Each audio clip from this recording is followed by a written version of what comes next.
Muy buenas, queridos amigos de Ventana Evangélica. Bueno, en esta ocasión queremos ofreceros este culto de la Reforma Protestante que la Fraternidad de Iglesia Evangélica de Jerez queremos ofreceros. Después de tanto tiempo, como bien sabéis, de esta pandemia que hemos estado inactivos, creo que vamos a tener este culto de la Reforma, un culto precioso, un culto maravilloso, en el cual vamos a tener una alabanza con esos himnos, evidentemente, de la Reforma. Y luego el Bernardo Ibar, el presidente del Consejo Evangélico Provincial, él nos dará lo que es la semblanza, lo que es la palabra. De seguro de que este culto de la Reforma va a ser un culto de mucha bendición. Y bueno, espero que disfrutéis con este tiempo y que Dios os bendiga. Es un día grato, un día donde las iglesias se reúnen, los hermanos nos reunimos, ¿verdad? Todos los comprados por la sangre del Cordero, todo Cristo ha pagado el mismo precio, todos valemos lo mismo, amén. Y qué bueno que estemos todos unidos para alabar el nombre del Señor en este día, amén. El día de la Reforma, gloria a Dios, ¿verdad? Pero este día nos une a todos, ¿verdad? Y qué bueno es que en este día, en primer lugar, glorifiquemos al Padre, ¿verdad? En el nombre de su Hijo Jesucristo. Y lo bueno es que Cristo Jesús está en medio nuestra. Si no, esta reunión sería vana en este día. Pero si Él está en medio nuestra, hay bendición y hay vida eterna también, como Él ha prometido. Así que vamos a orar al Señor para que el Señor en este día bendiga a los que van, a los exponentes, ¿verdad? A los que van hasta aquí, bendiga la alabanza y bendiga cualquier cosa que se pueda hacer. Porque sin Él nada podemos hacer. Pero qué bueno es que el Señor bendiga a los que están aquí y también a los que vamos a escuchar. Para que la palabra de Dios que se predique en este día llegue a nuestros corazones, ¿verdad? Y actúe poderosamente en nuestras vidas, en nuestros corazones, transformando nuestro interior. Necesitamos ser transformados cada día más. No podemos conformarnos como estamos. Pero qué bueno es que la gloria del Señor está aquí y sabemos verdaderamente que el Señor pues va a hacer grandes cosas en este día. Amén. Así que vamos a orar, vamos a pedir al Señor tu bendición, porque sin Él, hermanos, sería una reunión como otra, como la del mundo. Pero no, es una reunión especial. Es donde Cristo está, porque lo invocamos, ¿verdad? Vamos a invocar el nombre del Señor este día para que Él esté con nosotros como Él ha prometido. Donde hay 2 o 3 congregados en mi nombre, allí yo estoy en medio. Y habemos más de 2 o 3. Amén. Así que vamos a orar, vamos a pedirle a Dios su bendición sobre nosotros. Que se apodere de nuestros corazones, que los hermanos que vayan a participar, que el Espíritu Santo lo guíe, le dé palabra, porque Pablo necesitaba que Dios lo bendijera. Sabría Pablo bastante más que nosotros, pero decía, orá por mí para que me sean dadas palabras. Y qué bueno es que Dios utilice a los hermanos que van a participar en este día, y también pues a la alabanza. Así que vamos a orar todos juntos, ¿verdad? No solamente uno a uno, sino que estamos todos unidos, todos juntos, con un mismo propósito, ¿verdad? De que la gloria del Señor esté en este lugar. Amén. Y nos bendiga. Dios mío, te damos las gracias porque estamos convocados en tu nombre. Dios mío, tú nos has invocado en tu nombre, Dios mío, para que estemos juntos en armonía, y sabemos que ahí tú envías bendición, tú envías vida eterna, Señor, y te rogamos que tu presencia esté en medio nuestra, Señor, como tú lo has prometido, y bendiga a los hermanos que van a exponer en este día, que van a participar, bendiga la alabanza, bendiga nuestros corazones. Dios mío, queremos adorarte, alabarte, darte a ti la gloria debida a tu nombre, rendirnos a ti en este día, para que tu nombre sea exaltado y sea glorificado. Padre, toma control de cada cosa que se haga, Dios mío, por tu Santo Espíritu. Te lo rogamos todo en el nombre de Jesús, tu Hijo. Amén, amén, amén. Va a pasar a nuestro hermano querido Juan Antonio. Amén.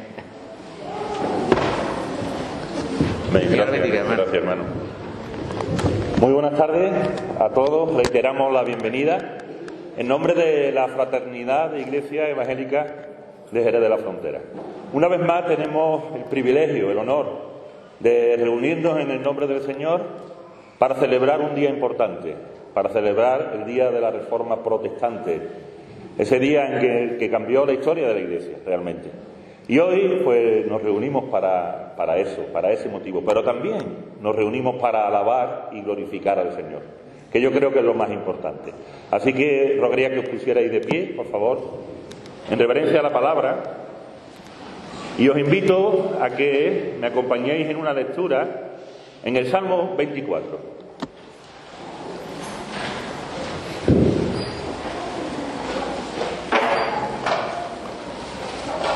Salmo 24. Fijaros, lleva un título extraordinario, el Rey de gloria.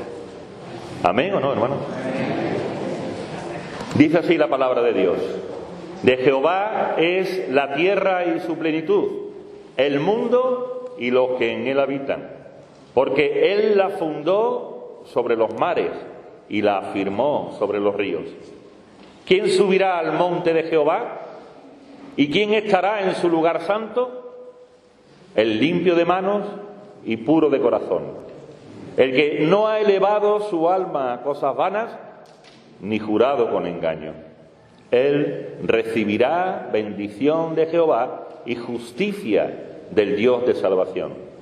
Tal es la generación de los que le buscan, de los que buscan tu rostro, oh Dios de Jacob. Notad ahora, dice la palabra: alzad, oh puertas, vuestras cabezas, y alzaos vosotras puertas eternas, y entrará el Rey de gloria. ¿Quién es este Rey de gloria? Jehová, el fuerte y valiente. Jehová, el poderoso en batalla. Alzad, oh puertas, vuestras cabezas, y alzad vosotras puertas eternas, y entrará el Rey de gloria. ¿Quién es este Rey de gloria? Jehová de los ejércitos. Él es el Rey de la gloria. Aleluya. Pues al Rey de la gloria. Ahora voy a rogar que los hermanos del grupo de alabanza suban, por favor. Y al Rey de la gloria en esta hora, queridos hermanos, vamos a alabar con toda la fuerza de nuestro corazón. Nos vamos a unir, que sea una alabanza unida, ferviente, en el espíritu, como a Dios le agrada. Por eso ahora nuestros hermanos van a ir adelante, en nombre del Señor.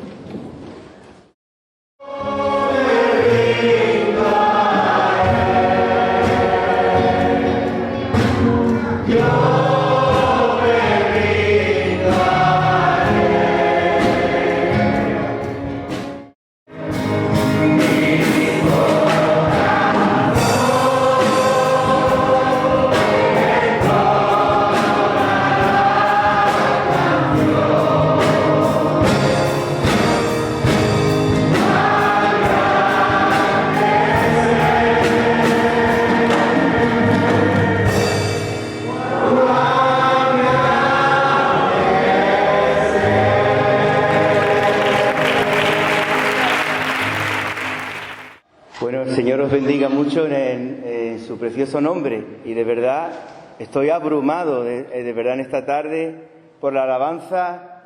He disfrutado mucho y verme aquí en Jerez con vosotros es un privilegio de verdad y una responsabilidad. Así que yo lo primero que quiero deciros es que somos un pueblo con sentido histórico. La fe es histórica, no es una fábula. Nuestra fe está enraizada en la historia. El Señor Jesucristo fue crucificado en momento, hora y día establecida por el Padre Dios.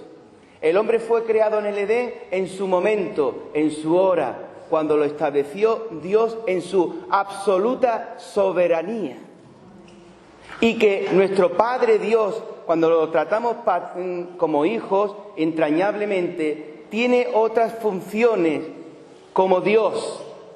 Y es que es el Dios de la historia.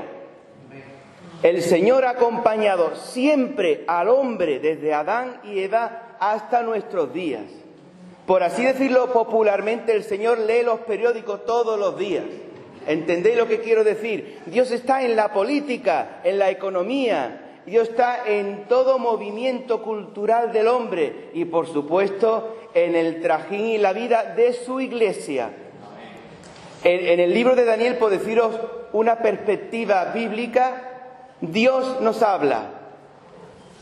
El pueblo de Israel siempre está, sale de Egipto, deja salir a mi pueblo, Faraón, tira para Israel el desierto, el tabernáculo, toda la ley de Moisés, y le dice al pueblo: estás en medio del mundo para hacer mi voluntad. Y el pueblo de Dios empieza su trajín histórico con Asiria. Dice el Señor: no os habéis portado bien, tengo que juzgaros, tribus de Israel. Manda a Siria, el gran imperio asirio, al norte de Israel. Y el pueblo del norte al exilio a Siria. Posteriormente, Judá a Babilonia.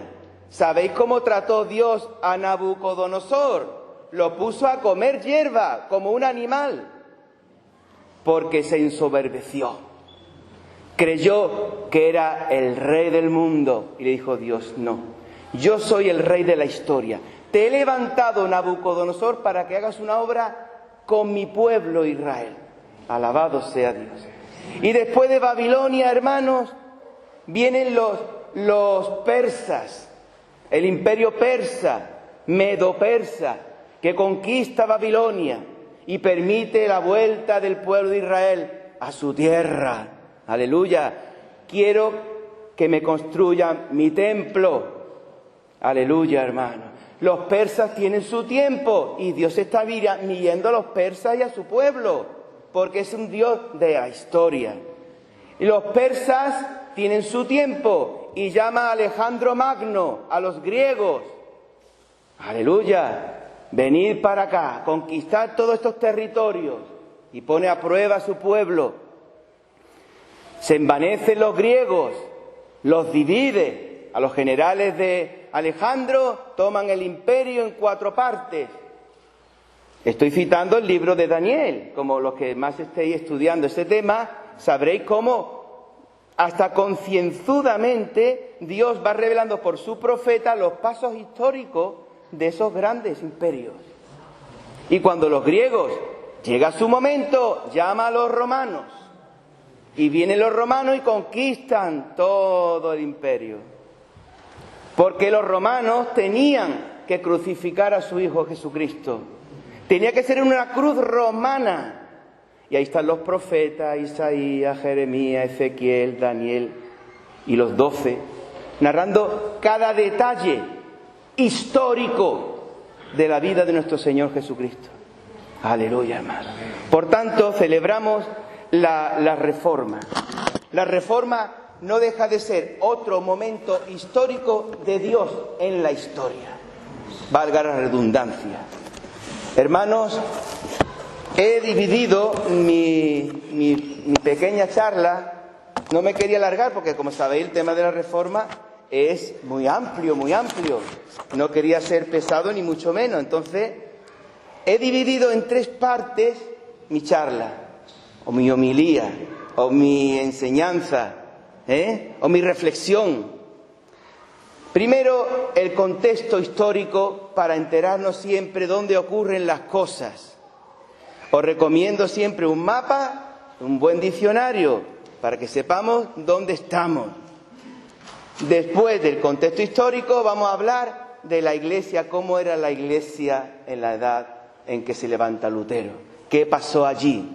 Y después sacaremos brevemente una reflexión para nuestros días.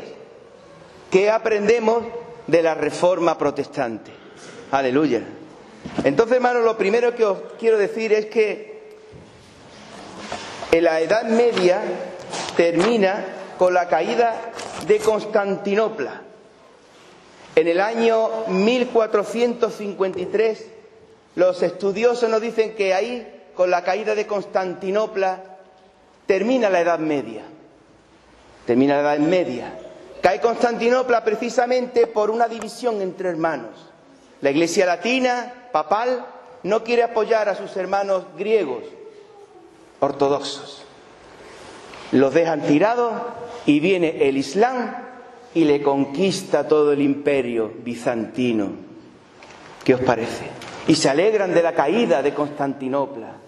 Pero esa caída es la riqueza de Occidente, porque por esa invasión llega una masiva inmigración de eruditos y estudiosos griegos ortodoxos, que conocían el griego perfectamente y habían atesorado todos los manuscritos y lo habían copiado sucesivamente para que no se perdieran las epístolas griegas que escribieron San Pablo y los hermanos. Aleluya. ¿Qué os parece?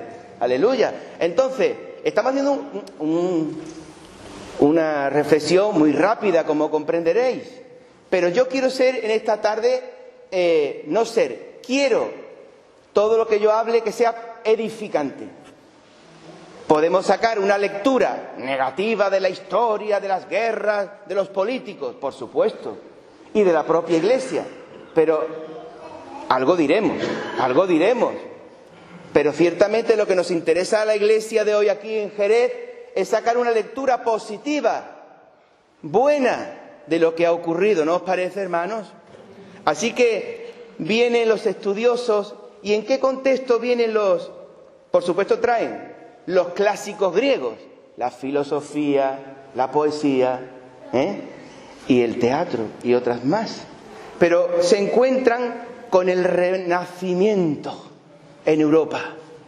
Ya había empezado, 1300, 1400, llega el apogeo del Renacimiento. ¿Qué consiste el Renacimiento? En volver a las fuentes originales de la cultura europea, que no era el papado, sino que era el griego, el hebreo y el latín. Precisamente las tres lenguas que pusieron: este es Jesús, Nazareno, el rey de los judíos. Se puso en griego, latín y en hebreo. Esas tres lenguas son la base de nuestra cultura, de nuestra personalidad, de todo lo bueno que tenemos como cultura. ¿No os parece bonito esto, hermanos? Ser heredero de algo tan grande. Porque muchos pueblos tienen cosas buenas y muy bonitas, pero como Europa, como nuestra civilización cristiana, no hay nada parecido en el mundo entero. Y es porque Dios ha estado en la historia y Dios se complace en hacer su obra en la historia y se complació en escoger este pueblo europeo, igual que puso en el corazón de San Pablo venir a España para traer el Evangelio de la salvación por fe. Aleluya, ¿no? Así que, hermanos, empieza una cosa interesante. En 1440, la imprenta de Gutenberg. Esto es algo muy importante, porque gracias a la imprenta, todos los escritos de los reformados corren por Europa. Y además hay un avivamiento en la lectura, en el pueblo, en los estudiosos. Hay un detalle muy interesante. En el año 1506, la gramática en hebreo de Reuchin, seguramente se pronunciará mejor. Mi francés es lamentable, como comprenderéis. Pero así se escribe, Reuchin, para que después lo podáis leer, buscar por ahí.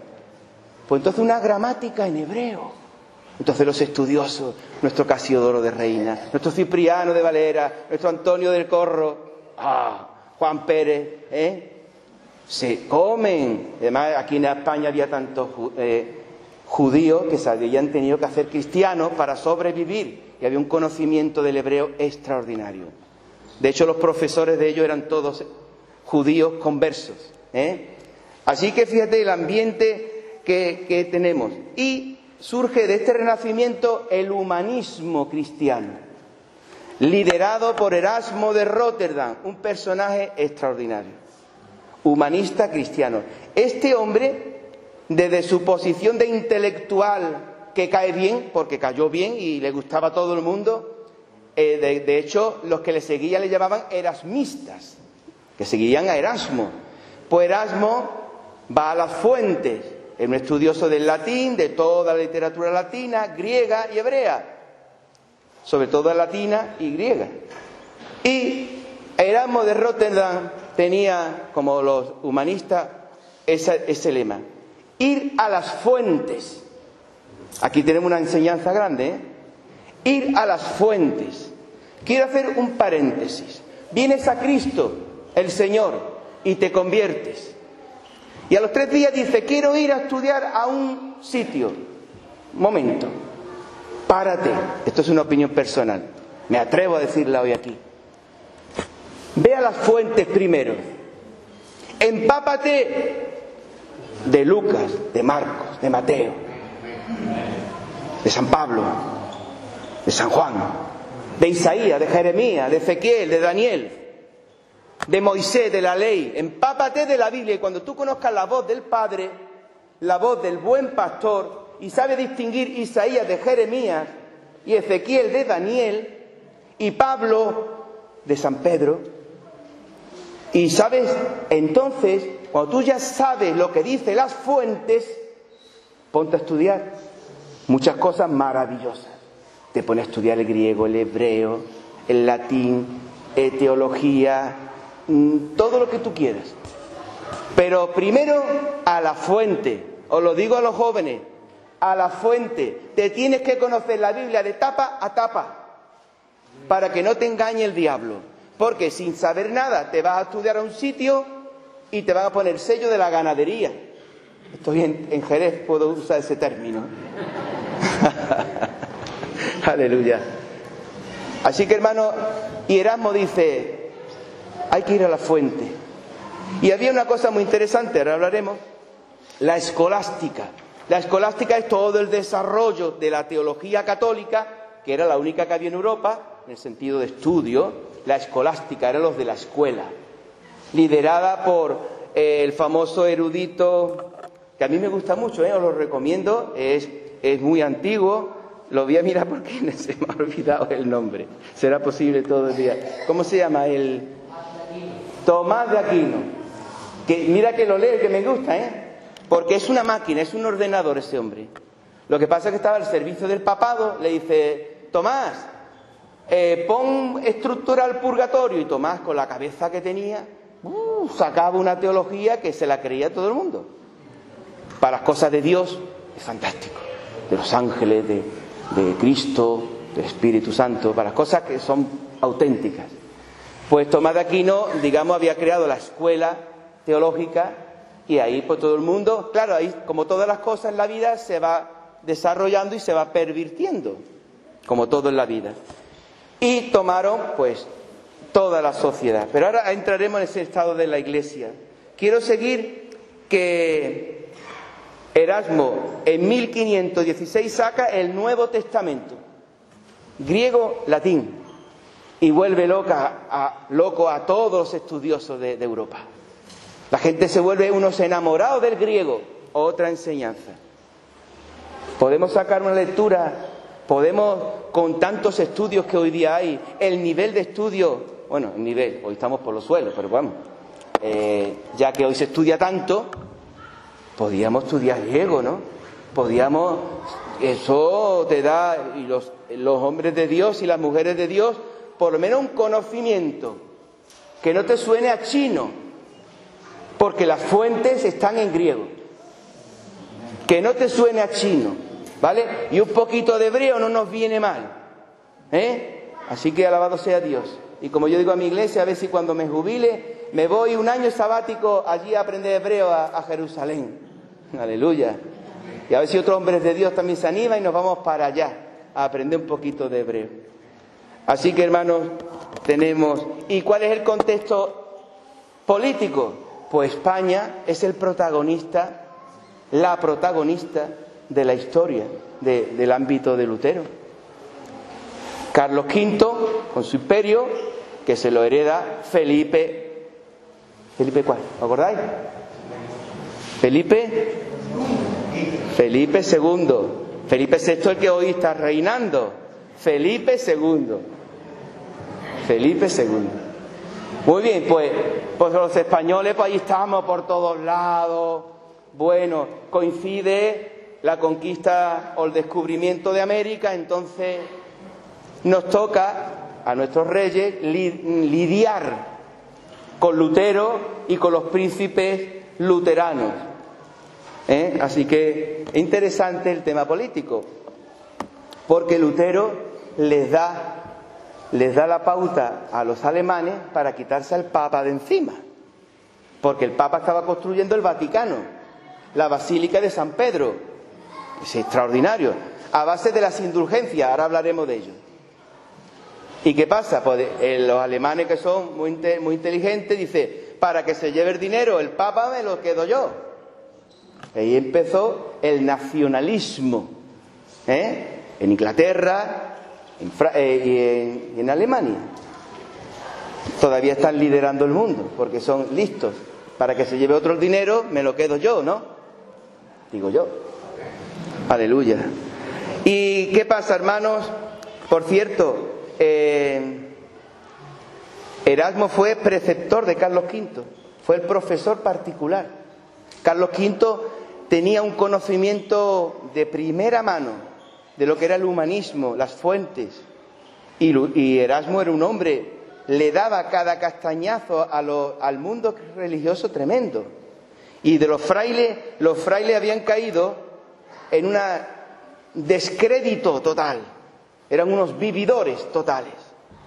Y Erasmo los pone que no vea. Y claro, reflejaba la voz del pueblo, órdenes religiosas y órdenes religiosas, que eran unos auténticos vividores. Pero claro, el propio catolicismo que había genera la reforma, porque hombres y mujeres extraordinarios, porque mientras hablamos así, nuestro Casiodoro está en un convento en Sevilla, en Santiponce, y Cipriano también, y otros más. O sea, es el propio catolicismo, los propios estudiosos, como Lutero, que era fraile agustino, pero era teólogo. Entonces, las reformas son los propios católicos que ven la corrupción de la Iglesia los que van levantándose. Lo que pasa que ahora hablaremos de algunos precursores de la reforma. Y es curiosa esta época del papado. El papado llega a la máxima exponente de la corrupción. Y además como con unos papas interesantes desde el punto de vista histórico. Eran los Médicis. No sé si os sonará, los Médicis. Dieron 4 papas. Eran de Florencia, donde el Renacimiento, aquello era una maravilla. La verdad que el Renacimiento, desde el punto de vista artístico, pues es una maravilla, ¿no? Pero claro, todo son esculturas, iglesia, abadía, todo son pinturas de todo. Y después eran muy sensuales porque les gustaba mucho el tema griego y les gustaban mucho las pinturas de desnudos. Pero bueno, lo mezclaban y lo pasaban como algo normal. Así que, y precisamente León X, acordaros, León X fue el que excomulgó a Lutero, ¿vale? Pero claro, esta gente eran unos impíos totales y unos degenerados. Entonces, en la cristiandad que se llama, pues había un desencanto total con todo el tema oficial. También os diré que siempre ha habido cristianos que no van a salir en los libros de historias, como nosotros posiblemente, si nadie se entretiene en escribir algo, pues a niveles históricos y de libros no existimos.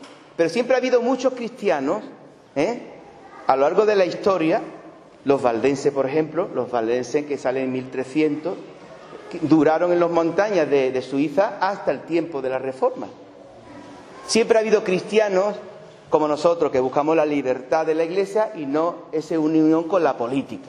Ahora también hablaremos de eso. Pero ciertamente, hermanos, este es el contexto histórico. Dios está ahí y Dios dice, basta ya, libertad para mi palabra. Porque la palabra de Dios estaba cautiva por una serie de señores con apariencia de piedad, pero que negaban la esencia de ella. Una corrupción imperdonable. Entonces, ¿cómo estaba la Iglesia? ¿Cómo estaba la Iglesia? Pues había eso, una necesidad de reforma. Teníamos el monopolio de la escolástica. La escolástica, como salió de la mente de... ¡Ay, Dios mío! Tomás de Aquino. Hay veces que se te va y no hay manera. Bueno, Tomás de Aquino. Pues claro, este hombre era un ordenador sistemático. Tiene una cabeza tremenda. Es muy inteligente, un hombre muy interesante. Pero, claro, había cosido toda la vida los ricos a la Iglesia, al ejército y a las leyes. Los pobres a trabajar. Y ya está, Dios gobernaba por medio del Papa, que era Dios en la tierra. Yo hace poco leí un libro evangélico sobre los concilios, muy interesante, cómo se va desarrollando el papado en sus exigencias hasta que se hace con la Iglesia, destruye los obispados, la independencia que tenía la Iglesia española, mozárabe, famosa, se la come, y por todos lados. Bueno, y decía que claro, el Papa ponía reyes y quitaba reyes. Entonces, si tú te rebelabas contra mí, tú eres rey, yo digo, muy bien, te excomulgo y a todos tus súbditos les digo, os podéis rebelar contra él porque está excomulgado. Y cojo a su hermano, a su cuñado, a su primo y lo pongo de rey. Así que este decía, Papa, París bien merece una misa, que dijo uno. Y así estaba la cosa. Muy bien, entonces tenemos esto y la superstición, pues era una cosa de todos los días, como sabéis. La superstición tenía mucho negocio con las reliquias. Esto de las reliquias es de chiste, Los cachitos de palo de la cruz de Cristo, gotitas de leche del seno de la Virgen Madre, el prepucio de Jesucristo, había 2 o 3 prepucios por ahí, bueno, cosas de risa, ¿no? Pero como le decían que eso era verdad, y si tú ibas a ese santuario y hacías unas oraciones, tú eras bendecido, pues entonces las personas estaban en una cautividad impresionante, hermanos. ¿Qué pasaba también? Pues el purgatorio y las indulgencias. El purgatorio es un tema, claro, como ellos bautizaban a los niños de chicos, entonces el niño ya es salvo. Todo bautizado es salvo. Entonces, ¿qué pasa? Como es un pecador después toda la vida, dice, ¿cómo va a entrar en el cielo? Dice, bueno, pues vamos a hacer un lugar en el cielo donde purgue, donde se limpie los pecados. Pero claro, ese lugar es indeterminado y nadie sabe cuándo se sale de allí. Entonces entra el negocio de las misas de difuntos. Es un mundo, llegan hasta nuestros días. Si hay alguna persona que me disculpe si estoy... pero es la realidad. Hoy día se hacen misas gregorianas, te viene una revistita y te dice misas gregorianas para sacar a tu difunto. Claro, yo te digo, tu padre clama desde el infierno, desde el purgatorio, ¿no te da pena? Echa unas monedas aquí, encarga unas misas, ¿no te da pena que tu hijo que murió está purgando? Entonces tú te pones... De verdad que te conmovías, tú creías en eso porque te habían enseñado, tenías temor. Entonces había un negocio, y esto de las indulgencias, estaban sacando una cantidad de dinero tremenda. Era en el contexto de la edificación del Vaticano, de la Basílica de San Pedro. Y entonces los frailes, los monjes, se hicieron expertos en este negocio. Porque los grandes señores tenían, pues claro, todo esto era minucioso. Tú te morías y dejabas en tu herencia un dinero para la iglesia. Y para que a ti te entierren, pues en una iglesia. Y enterraban, y convirtieron las iglesias en un cementerio, dentro de la iglesia. Entonces tú pagabas un dinero para que los monjes que estaban allí, o las monjas, rezaran todos los días por el alma de esos difuntos que eran señores y estaban enterrados en la iglesia. Era privilegio. Y entonces, claro, fue un escándalo, eso fue un escándalo total, que dura hasta nuestros días. No tanto como entonces, pero ese ciertamente era el gran negocio. Así que tenemos esto por otro lado. Y ahora, precursores de la Reforma. Tenemos a Juan Hus, 2 o 3 solamente los más famosos, que murió mártir en 1415 en Praga. Todos eran religiosos, todos eran estudiosos, teólogos, o monjes, o sacerdotes. Esta gente pues eran unos héroes y murieron mártires. Juan Hus, Savonarola en Italia, en Florencia, en 1498. Juan Wycliffe, lo quemaron sus huesos. Este hombre murió y como después lo condenaron, sacaron sus huesos de la tumba y lo quemaron. No te pudimos quemar en vida, pues te vamos a quemar en muerto. Ay, Dios mío, qué cosa, ¿verdad? Bueno, y que tradujo del latín al inglés, y era de origen judío, Wycliffe, inglés, 1388. Y Juan de Valdés, nuestro Juan de Valdés, pues es interesantísimo, fue líder de los alumbrados, eran los espirituales de aquella época. Se tuvo que ir a Italia, era un hombre súper interesante, este hombre, súper interesante, Juan de Valdés. Pues se fue a Italia y montó, y entonces era el líder de los alumbrados. Había erasmistas que seguían a Erasmo y los alumbrados espirituales, había muchos ya que ya cada uno iba tirando por un lado. Pero había un movimiento de reforma, la gente pidiendo porque aquello era intolerable. Era un abuso total, ¿no? Y todo tiene un límite en esta vida.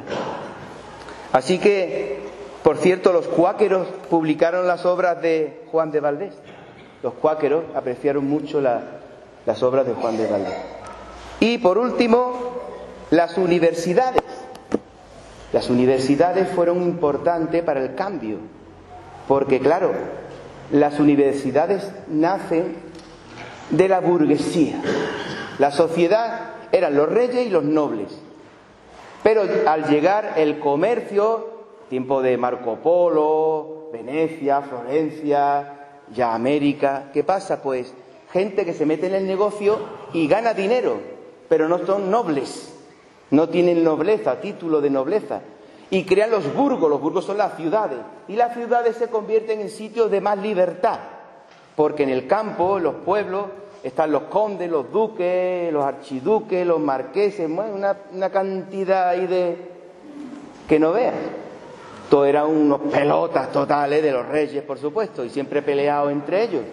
Y ahora se casa tu niña con mi niño, pues que herede aquí el marquesado de Jerez de aquí arriba. Y todo para él. Pero no solo el territorio, sino a la gente. Heredaban países. Por eso España fue el imperio de Carlos V, heredó Alemania, heredó Flandes, España, Portugal, bueno, el medio mundo. Porque eran por matrimonios y eran los dueños de la tierra. Pero les sale un competidor, que son los burgueses, que son gente que tiene mucho dinero, pero no tienen título de nobleza. Y entonces las ciudades, las universidades, la imprenta, y ya en las ciudades esta gente, los nobles, no pueden manejar a tanta gente. Y fueron claves las ciudades como Basilea, donde el Nuevo Testamento de Erasmo, pues se edita, hay una libertad y no pueden con ellos. Gloria al Señor, ¿no? Y entonces, hermanos, esto es un punto de libertad. Empieza a haber, estoy resumiendo mucho, ¿no? Como comprenderéis, pero ya hay una libertad, Muy bien. Y seguimos. Otro punto. Aparecen los reformadores, nuestro famoso Lutero, Martín Lutero, que en 1517 pues pone las 95 tesis, que eran debates teológicos. Había muchos debates. Otra cosa interesante para nuestros días, ya que hay tanto debate en la televisión, no hay debate entre nosotros. Y entonces los hombres de Dios, los estudiosos, debatían en público. Se ponían aquí dos y un catedrático de intermediario y debatían temas que le interesaban al pueblo. Interesante, ¿no? Y tú exponías, y eso fue también un foro muy importante para que se expandieran las doctrinas reformadas. Entonces Lutero, hermanos, pues se enfrentó a lo de las indulgencias, porque eso era una vergüenza total. Y las 95 tesis va con respecto a las indulgencias. Lo que pasa es que tuvo la bendición de Dios, porque cuando Dios dice ahora, es ahora. A los demás los fueron matando, no tuvieron el respaldo, porque Dios primero quiere un martirio. Otra enseñanza para nosotros, el martirio. Dispuestos al martirio, a morir por lo que crees. Y estos eran hombres. Leer el libro de Fox, famoso de los mártires, inglés. Ahí vas a ver mártires de todo tipo, Y entonces Lutero pues hace sus escritos y claro, no se retracta y León X lo excomulga y lo iban a matar. Pero el príncipe elector de Sajonia, Federico el Sabio, que fue inteligente, dice: voy a proteger a Lutero y no me lo mata. Y con la doctrina de Lutero me quito al Papa de encima. Hay una estrategia política, ¿verdad?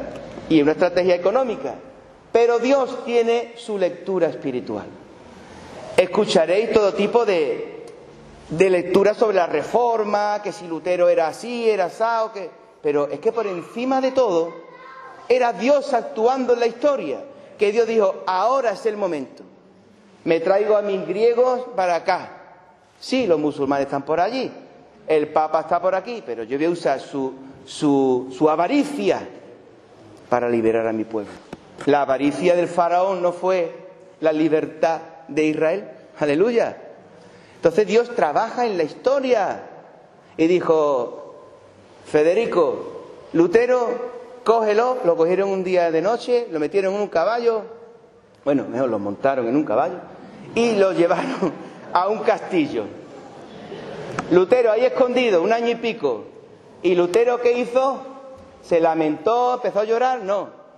Cogió papel y bolígrafo y tradujo al alemán, al idioma del pueblo, la Santa Biblia, en este caso el Nuevo Testamento. ¿Qué os parece? ¡Qué maravilla!, ¿no? Gloria a Dios. Y se convierte la Biblia de Lutero, posteriormente salió la Biblia completa, se convierte en la madre del idioma alemán, porque hay una consecuencia cultural. Los evangélicos, los luteranos, hacen énfasis en la palabra de Dios como única norma de fe y de conducta y de salvación, máxima exponente de la voluntad de Dios. ¿Qué pasa? Quiero que el pueblo lea la palabra de Dios. ¿Cómo? ¿En manos del vulgo? Sí. Y además en un idioma que entienda. Lutero un día se fue al mercado de allí del pueblo a ver cómo el carnicero mataba a un cordero. A ver cómo hablaba, cómo lo ponía, cómo lo mataba, qué decía, qué no decía, para coger el lenguaje del pueblo. Y eso se convirtió en el idioma alemán. ¿Qué os parece? Qué maravilla, ¿no? Y entonces, pues no pudieron, claro, se corrió, vamos, libertad, vamos a quitarnos el papado, porque es que el papado ponía y quitaba reyes. Y no había quien pudiera con ellos. Tenían ejércitos, tenían poder, tenían la Inquisición, que era la KGB de ellos, la CIA, era el servicio secreto y torturador, eran peor que el Partido Comunista Chino, eran malísimos. Pero era hasta, hermanos, hasta la conciencia de las personas, porque las personas tienen que ir a confesarse al cura. Y el cura les sacaba a los hombres y a las mujeres toda la información habida y por haber. Un día me dijo un hombre, dice, una mujer, dice: si mi marido se enterara de las preguntas que me ha hecho el cura, lo mataba. Hurgaba, y cómo, y cuándo, y por qué, y esto, y lo otro, y tú, y cómo, y sí, y sabían todo. Por supuesto, de los reyes, el que confiesa al rey, tú imagínate lo que le saca. Por eso el Vaticano se ha convertido en un sitio tan chiquitito. ¿Qué tiene el Vaticano? Tiene información. La información es lo que más vale en este mundo, económica, política, de todo tipo. Y allí van todos a comprar información. Y eso así, no ahora, de toda la vida, porque eran políticos religiosos. Así que, hermanos, pues Lutero pues dijo: yo no me retracto. Otra enseñanza para nosotros. Aunque te vayan a matar, no dejes nunca al Señor, ni te retractes de lo que has confesado. Alabado sea Dios. Porque el que me niegue delante de esta generación adúltera y perversa, yo le negaré delante de mi Padre que está y delante de sus ángeles. Aleluya, hermanos. Somos herederos de gente muy valiente, muy valiente, muy valiente. Porque a la mayoría de nosotros, si nos dieran 2 tortazos bien dados en una comisaría, no sé yo si aguantaríamos. Y de ahí para arriba existe una cosa que se llama tortura. Y eso han pasado muchos hermanos nuestros. Así que, hermanos, Francisco de Encina, en 1520, saca, hermanos, su Nuevo Testamento. ¿Sabe con qué edad lo hizo? Con 23 años. Con 23 años el primer Nuevo Testamento en español. Aleluya. Gloria al Señor. Y tuvo, si era valiente, es un personaje que lo recomiendo. Leed todo lo que podáis de él. Impresionante. Este hombre fue Francisco de Encina, hermanos, a darle el Nuevo Testamento a Carlos V. En mano se lo dio. Cuando salió, lo cogieron la Inquisición, lo metieron 1 año y medio en la cárcel. Y se escapó porque fue milagroso. Dice que un día encontró las puertas de la cárcel abiertas y se escapó. Y se fue a casa de Melanchthon, el segundo de Lutero. que era un erudito en griego muy interesante, allí en Alemania. Y allí estuvo, tenemos unos personajes de la Reforma nuestros extraordinarios. Os lo recomiendo, leed todo lo que podáis de nuestros clásicos de la Reforma, porque eran hombres, y además, tened en cuenta que los buscaba la Inquisición, que era un servicio secreto que estaba en Europa entera, Iban a por ellos, no los dejaban vivir, tenían que ir siempre de un sitio para otro, de un sitio para otro, buscando el refugio de algún ducado o de la reina de Inglaterra, la reina Isabel I que hubo, que favoreció mucho a los nuestros. Así que gracias damos también, ¿no? Aleluya, por todos los que ayudaron a nuestros hermanos. Hermanos, así que Casiodoro de Reina, aleluya, pues la Biblia completa en 1569. Iba a tener los 2 tomos aquí, pero digo, seguro que hay un púlpito que no se puede poner. Gloria a Dios. Las tengo las dos, las tenemos las dos. La Biblia completa. Y Cipriano de Valera, otro, la revisión en 1602. Profesor de Cambridge. Eran unos estudiosos, una buena gente, eran hombres de Dios extraordinarios. Extraordinarios. Y Dios los usó. Y esa revisión de Cipriano, pues la que tenemos, y con mucha justicia la llamamos Reina Valera. Aleluya. Que hago un paréntesis, vamos a defenderla, porque quieren romper el vínculo histórico. Podemos tener todas las Biblias que tengamos a título de estudio, de revisión, de tal, pero después la Iglesia, en mi opinión, mantengamos este vínculo histórico con Casiodoro y Cipriano, porque todas las generaciones de evangélicos cristianos en América y hasta aquí, Dios nos ha bendecido mucho con esta. Es clásico, un español clásico, no quita que mañana haya que quitarle 4 o 5 palabras ya muy antiguas que no usamos, eso no tiene nada que ver. Pero mantengamos el vínculo histórico, porque nosotros no tenemos concilios ni papados, no tenemos nada, solo nos une la Santa Biblia.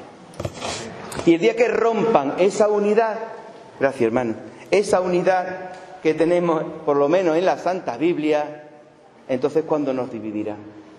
Porque toca la palabra de Dios y ya estamos perdidos. Lo han intentado, los testigos de Jehová se atrevieron a sacar una Biblia corrupta completamente y ahora están manipulándolo con la ideología de género, con el tema, están manipulando y haciendo escarnio. Entonces vamos a reivindicar nuestro lazo histórico con nuestros hermanos de la Reforma. Aleluya, hermanos. Y sigo. Y claro, tanto con la Biblia, que es la Biblia para nosotros, la palabra de Dios escrita, porque la vida del hombre es como la hierba del campo, pero la palabra de Dios permanece para siempre. Cielo y tierra pasará, pero mi palabra no pasará. Aleluya. Y el cristianismo solo tiene un ancla, un fundamento, la palabra de Dios. Por eso te decía, tienes que conocerla. Yo reprendo en este momento a todo el que no conozca la palabra de Dios por pereza. Por pereza. Porque no tiene ganas. Porque prefiere ver la televisión. Porque irse a hacer esto o lo otro. Y no leer la Santa Biblia. Tienes que conocer la palabra de Dios. Y es pura lógica, hermano y hermana. Si Dios ha hablado, que se calle el mundo. ¿Qué nos importa a nosotros el mundo? Que Dios ha hablado desde el Génesis 1 hasta Apocalipsis. Y tú me dices a mí que todavía no has leído, y hablo a los jóvenes o a los más mayores, que todavía no te has leído tú a Amós, ni a Joel, que no te has leído Isaías. Vamos, imperdonable, te lo digo con todas las letras. Eso no se puede consentir en el pueblo evangélico. Somos el pueblo del libro. Tenemos ese orgullo como Israel. Israel nada más que tiene una cosa, la Santa Biblia. Israel solo tiene una cosa, el judío, la Santa Biblia. Y nosotros tenemos la Santa Biblia. El día que no tengamos eso, ya no tenemos nada. Gloria a Jesucristo, hermano. Así que, una frase interesante. La Biblia es la mejor intérprete de sí misma. Es buena esta frase. La Biblia es la mejor intérprete de sí misma. Los pasajes más claros iluminan los más difíciles.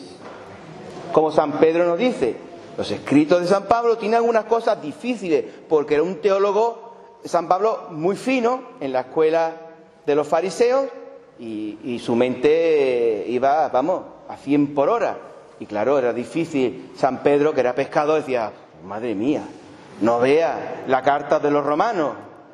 Pedro, un hombre sencillo, dándole vuelta, ¿y esto qué es? ¿Esto qué es? Hasta el mismo San Pablo, cuando termina hablando del misterio de Israel, dice, oh inescrutable riqueza de la mente de Dios. ¿Quién entendió la mente de Dios? Él mismo está revelando a endurecimiento por parte, después Israel entrará, se convertirá entero, los gentiles. Está diciendo unas cosas tan sublimes, tan difíciles. Después vienes tú y dices, ¿esto cómo se encaja con esto, con lo otro? Y nos peleamos. Pero hermanos, si el propio San Pablo, que lo estaba escribiendo, dice, inescrutables los caminos y la mente de Dios. Aleluya. Seamos humildes. Hay cosas muy difíciles, pero yo digo siempre una cosa, todo es vuestro. El cielo, la tierra, la vida, la muerte, y también las doctrinas. La soberanía de Dios es mía. La libertad del hombre es mía. La justificación por fe es mía. La fe sin obra es muerta. Mía también. Todo lo que está en la Santa Biblia es tuyo y mío. Que no somos capaces de entendernos, de hilarlo todo y ponernos todo de acuerdo. ¿Y qué pasa? Si Dios ha querido que sea así, vamos a aceptar la riqueza, la complejidad de la Santa Biblia. Y como somos sencillos, vamos a lo certero, vamos a lo que entendemos. Y hemos entendido dos cosas: amar a Dios sobre todas las cosas y al prójimo como a ti mismo. ¡Aleluya! Y ya con eso no le das con la Biblia al hermano en la cabeza porque está interpretándola. Déjalo al pobrecito, si no ve que se ha encerrado. Ahora hablaremos de Calvino, bueno, ya sabéis, Calvino también, otro reformador, estupendo, un hombre inteligente, un hombre muy concienzudo, pero ya empieza a decir esto, y escribe una declaración de fe, dice, y el que no crea esto, lo condeno, al anatema. Y empiezan nuestros hermanos reformados, pues, a hacer sus declaraciones de fe. Muy bien, precioso, muy bonito, pero no excomulga al que no es de tu cuerda. Porque entonces tú te levantas como el Papa. El Papa decía eso. Esto es lo que hay. Y el que no entre en esto, a la hoguera. Y nuestros hermanos, ahora entraremos en ese tema. ¿Qué pasa con la Iglesia, con los reformadores? Pues que claro, son respaldados por la autoridad política. En Inglaterra, los anglicanos, la Iglesia anglicana, Enrique VIII, se enfada con el Papa y dice, aquí me quito yo al Papa también.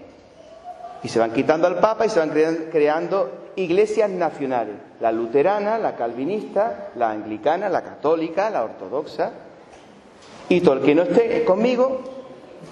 ¿Y qué pasa con estos hermanos reformados?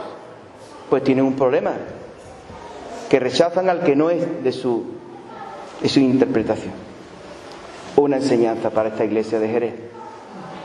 No podemos rechazar al que es diferente a nosotros. Hombre, en temas doctrinales secundarios. Si tú vienes diciendo que el Hijo de Dios no se ha hecho carne, pues anatema contigo. Pero, hermano, si tú vienes con una doctrina secundaria o eclesial o determinadas actitudes puramente humanas, no, es que este no me gusta, el otro no me gusta, bueno, entonces tú, ¿qué es lo que quieres? Hermano, alabado sea Dios. ¿Y qué pasa con estas iglesias oficiales? Pues como persiguen a sus hermanos que nacen ahora de ellos, que son los evangélicos. El pueblo evangélico nace como iglesias disidentes del propio protestantismo. ¿Lo entendéis? Normal. La iglesia oficial luterana, por ejemplo, esto es lo que hay, lo que ha dicho Lutero, y de aquí no se puede salir uno. Y llegan los anabautistas, por ejemplo, que fueron los precursores de los bautistas, que dicen, no, hay que bautizar al creyente cuando crea, de adulto, que lo diga y confiese, una confesión de fe, un bautismo de fe. De niño, el niño no sabe nada. Los luteranos los calvinistas, los anglicanos, hermanos evangélicos, estamos en una iglesia que su fundación es presbiteriana. Bueno, pues ellos bautizan todavía a los niños. Pero llegan los anabautistas y dicen, bueno, seguid haciendo ustedes lo que queráis, nosotros queremos hacer un grupo aparte y queremos vivir de esta manera. A por ellos, a matarlos. Los propios reformados persigan a los hermanos bautistas. Y saben, el colmo del cinismo, a las mujeres las ahogaban en los ríos. ¿No te quieres bautizar? Pues toma bautismo. Le cogían una piedra aquí con una cuerda al río. Eso hicieron nuestros hermanitos. ¿Por qué? Porque ya tú te conviertes en una inquisición. Y entonces perseveraron los hermanos libres, que se llaman, los hermanos disidentes, los inconformistas, en Inglaterra, en Holanda, y hermanos como nosotros, que no queríamos que la religión evangélica, la fe evangélica, estuviera unida con la política.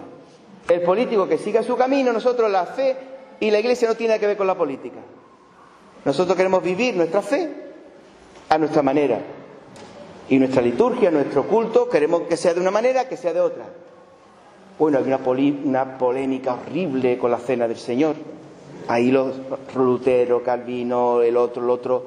Ahí hubo unas polémicas, y unos rechazos, y unas palabras, y unas peleas, y unas persecuciones terribles. Es una gran enseñanza de nuestros hermanos reformados para la iglesia de hoy. No nos podemos perseguir, no nos podemos rechazar. Tú eres la obra de Dios. Tú eres la obra de Dios. ¿Tú cómo vas a rechazar la obra de Dios en el hermano? Eso es un pecado horrible contra el amor de Dios, contra el cuerpo de Cristo. Así que más de uno se amarren los machos, como decimos, porque el Señor juzga a su pueblo. El Señor juzga a su pueblo. Y el pecado contra el amor, contra el cuerpo de Cristo. ¿Qué vas a dañar el cuerpo de Cristo? ¿Vas a seguir flagelándole? ¿Haciéndole herida al cuerpo de Cristo? Bendice a tu hermano. Haya paz.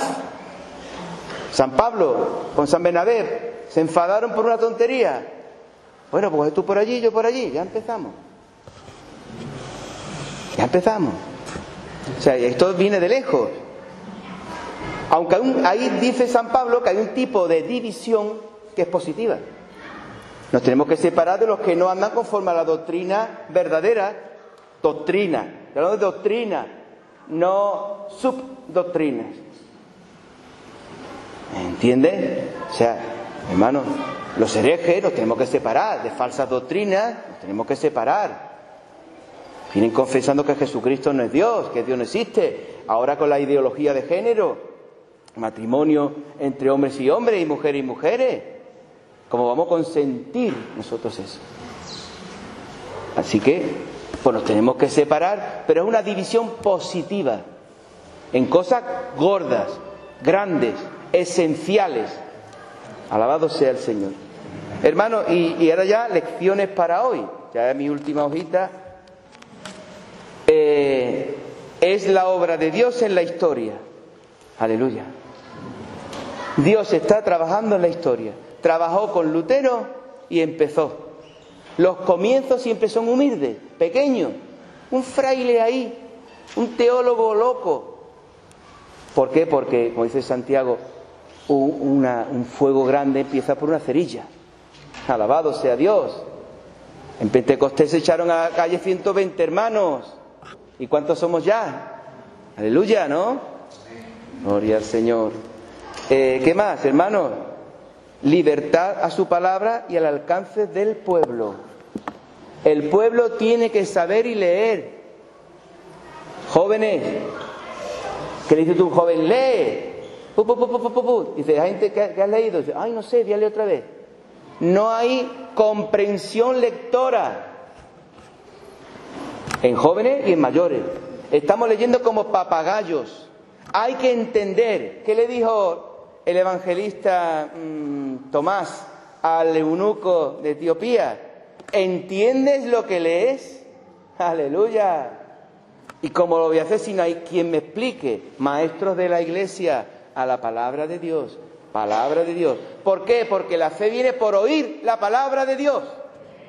No las últimas novedades del último loco en internet, en YouTube. No, no, no, no. A ver cómo van los super estos, los mega otros. No, no, no. Por oír la palabra de Dios. Y hay que conocer y entender. Porque si tú no entiendes, viene el diablo y se lleva la semilla.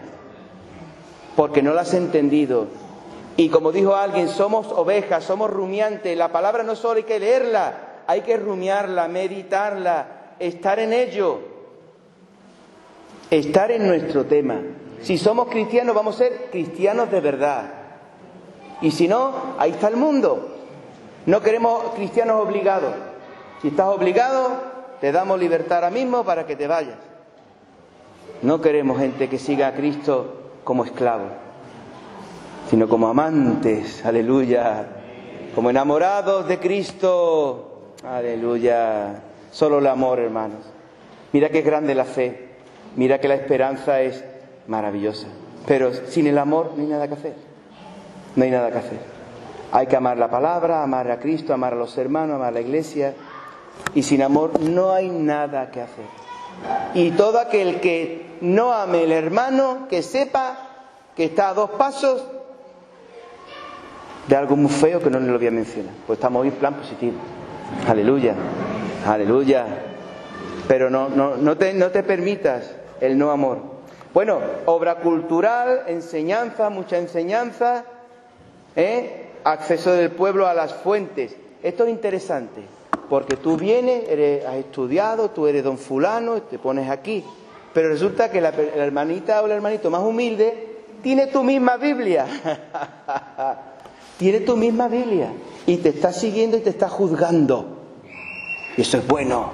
A ver si tú te estás manteniendo. Pero claro, si tú no conoces la Biblia y llega cualquiera manipulador, pues te lleva al huerto. ¿Cierto? Pero el que conoce la voz del pastor dice, uy, esto no me suena a mí, a la voz de mi Señor Jesucristo, a la voz de la Biblia. Qué cosa más rara acaba de decir. Pues quédate, porque ese rarito por ahí va a entrar, por ahí te va a llevar. Porque la técnica del diablo es, de los falsos maestros, te dicen un 90% bueno y te cuela el 10% intercalado en la enseñanza. Y tú no te das cuenta. Porque te desarma. Te han dicho que viene un predicador muy bueno, que este es muy bueno, que es un apóstol, que es un superprofeta, mega apóstol, apóstol de apóstoles, como uno que vino por aquí. Y entonces tú te desarmas. Uy, si este es apóstol de apóstoles, no tengo ni que abrir la Biblia. Ábrela, ábrela, porque te va a hacer falta. Bendito sea el Señor, hermano. Así que mucha Biblia, hermano, mucha. Afecta a la música y al culto cristiano, pues de las misas católicas, esas medievales en latín, que nadie entendía nada, todo igual. Pasamos a una asamblea como esta. ¿Cuál es lo principal? El púlpito. Qué bonito este púlpito. ¿Qué significa este púlpito? Además es muy rimbombante, pero significa la importancia que se le da a la Biblia. Para nosotros, claro, esto es de un tiempo, nosotros hoy tenemos otro poquito más, pero es lo mismo. Esto significa importancia. Vienen los modernistas, quitan los púlpitos y ponen aquí al grupo de música. Muy bien, a lo que te dé la gana porque tienes libertad. Pero ya significa algo, la importancia de la palabra de Dios. Porque tú le hablas a Dios en oración, tú le cantas alabanzas a Dios y te gozas en el Espíritu. Maravilloso. Pero ¿qué es lo importante? Cuando Dios va a hablarte a tu vida. Cuando ministerialmente se habla la palabra de Dios como Dios manda. Y el pueblo controla, es como dice San Pablo, el profeta profetice, uno y otro, pero los demás juzguen. Pues igual, este hermano, la palabra, pero la palabra de Dios, la Biblia, ¿qué está diciendo? ¿Qué está diciendo? Pero tienes que conocer la Biblia. Si no, no vas a saber discernir lo que está predicando la persona. Y los matices. Y cuando empieza a coger palabritas que ya no son de la palabra de Dios, sino son rematices teológicos. Así que, hermano, bendito sea Dios que el pueblo tiene la Biblia en sus manos. Pero hay que decirle al pueblo, lee la Biblia, que la lea y la entiendas. Alabado sea Jesucristo. Derecho a la libertad, derecho a la libertad de culto. No, conmigo y si no te mando al infierno. No, tú no tienes que mandar al infierno a nadie. Solo Dios tiene ese atributo. Alabado sea Jesucristo. Tú no juzgas a nadie, tú bendices a Dios y bendices a los demás. Pero que tengamos libertad de culto. De hecho, el pueblo evangélico es un exponente de esa libertad, porque nos movemos más que las aves migratorias. Pero bueno, gloria al Señor. Nos multiplicamos por división, que dijo alguien. Tenemos esa particularidad. Pero bueno, lo importante es que retornemos, que después de las crisis eclesiales, retornemos al camino de Dios, a lo estable, porque te digo una cosa, yo aprecio todos los dones de Dios, pero he entendido que hay el don más grande, es la estabilidad en la persona. Tú puedes ser muy listo con la Biblia, tú puedes profetizar, el otro hermano tiene discernimiento de espíritu, el otro hermano echa demonios, vamos, muy bien, pero hoy arriba, hoy abajo, hoy estoy, mañana no estoy, no. Estabilidad.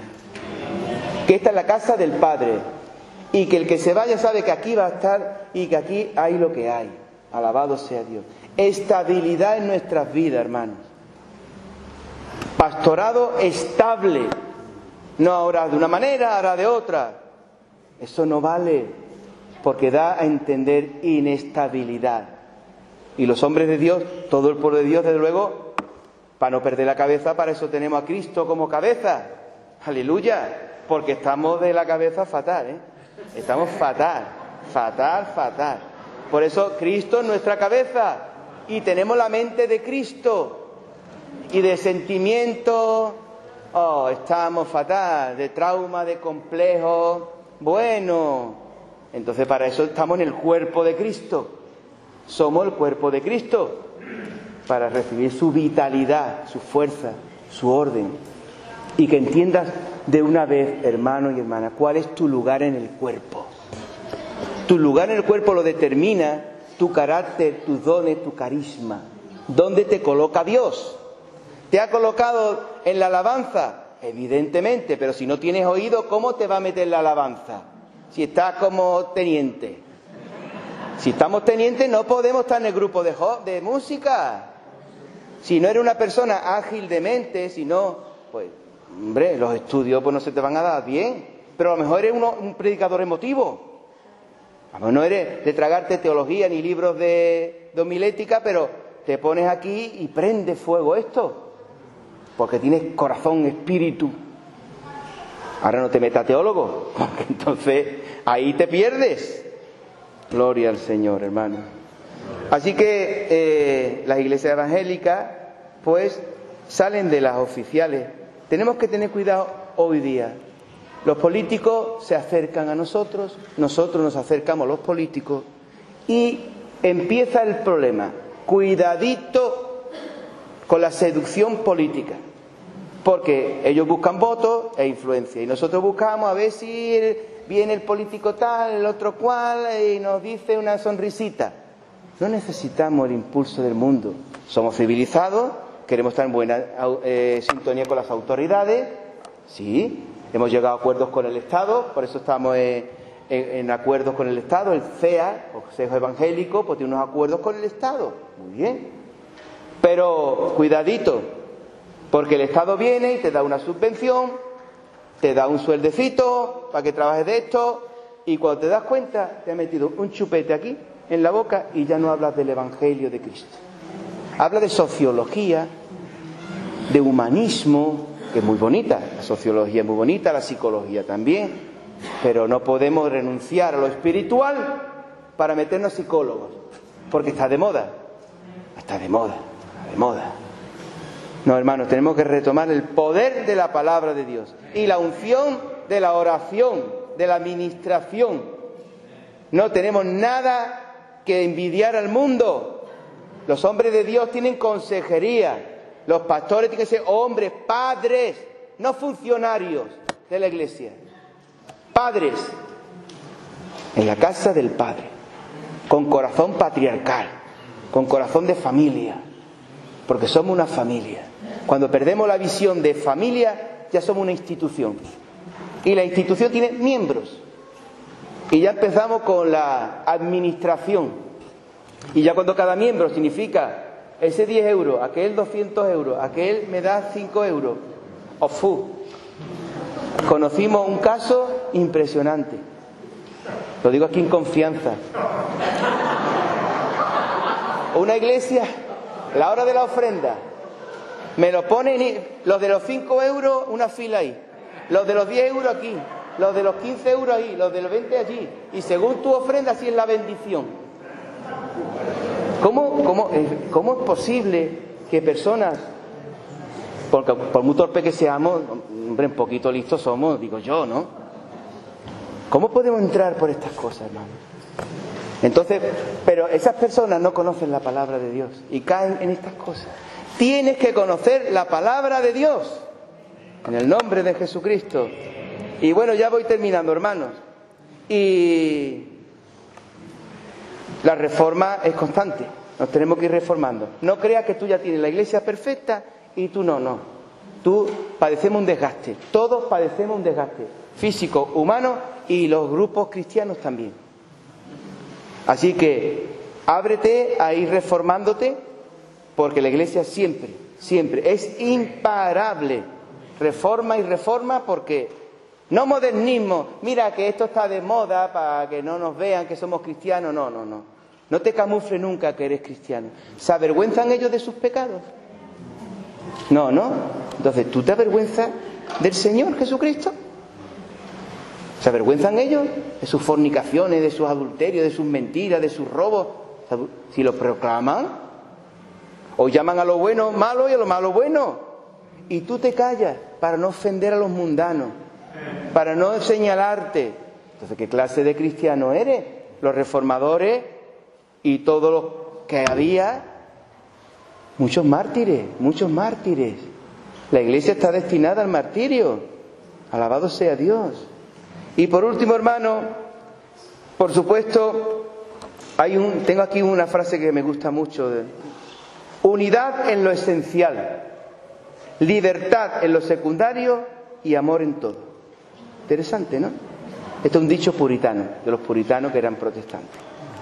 Muy bien. Y por último, hermano, un texto que tengo, que quiero leer, de Efesios 4, del 3 al 6. Con esto ya termino. Solícitos en guardar la unidad del Espíritu, en el vínculo de la paz, un cuerpo y un espíritu, como fuisteis también llamados en una misma esperanza de vuestra vocación. Un Señor, una fe, un bautismo, un Dios y Padre de todos, el cual es sobre todos y por todos y en todos. Amén, hermanos. Aleluya. Que Dios os bendiga y perdonad si me he pasado en algo. Usted me perdonáis, que sois muy buenos cristianos todos. Así que el Señor os bendiga y muchas gracias de todo corazón. Amén.